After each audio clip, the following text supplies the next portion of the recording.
hvor lyset går ud, og går doktoren ind.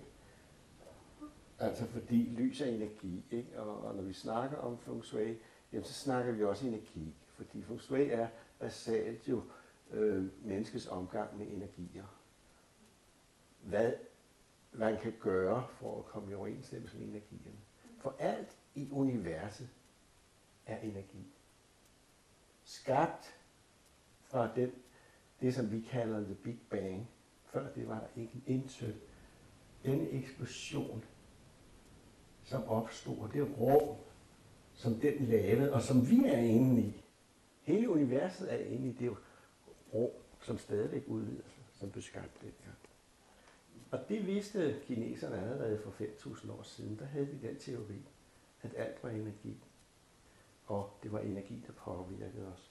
Så dig og mig, den person, vi er lige præcis nu, er rent faktisk skabt ved summen af alle de energipåvirkninger, vi har modtaget i vores liv indtil nu.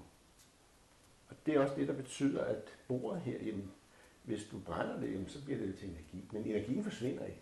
For al den energi, der blev skabt dengang, den kan ikke forsvinde ud af det rum, den er i. Og der kan heller ikke komme mere til. Så der er kun den energi. Og det er lige præcis det, som vi skal forholde os til. Når vi går ude i naturen, jamen så er vi alle omgivet af energierne i verdensrummet i fuldstændig balance. Det vil sige, at alle de energier, der kommer til os, de er i balance. For i naturen er energierne altid i balance. Hvis de kommer i ubalance, så opstår der et eller andet.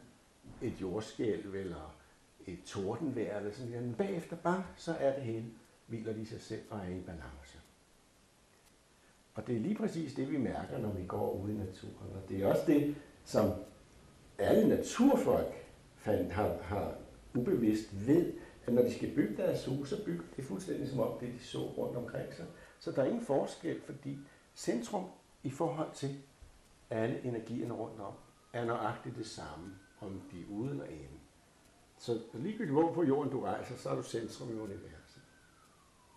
Når vi så kommer og trækker vores huse ned, så sker der lige pludselig noget, fordi så begrænser vi energierne udenfor. Så er det kun de energier, som bliver tilbage i vores hus, der påvirker os.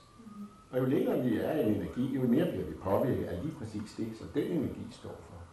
For energierne er forskellige. Så der er altså forskel på energierne. Og det er det, vi mærker inde i vores huse. For når de energierne så er i balance inde i vores hus, jamen så er det klart, jamen så oplever vi et liv i harmoni. Og når vi har et liv i harmoni, jamen så har vi jo succes, fordi så er vi glade. Vi har det, vi skal bruge.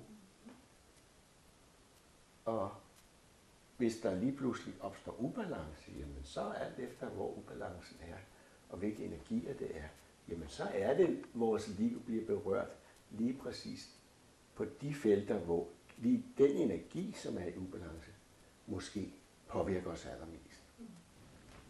Og hele vores helbred, vores krop er knyttet til disse energier. Og det geniale ved det var, at kineserne fandt ud af, at der var en måde, hvordan man kunne prøve at genskabe denne balance mellem energierne, hvis den ikke er der. Og til det brugte de 5 elementer, og det er derfor 5 elementerne er så essentielle i vores lære om energi, nemlig feng shui. Der er det jo hele tiden 5 elementerne, vi opererer med.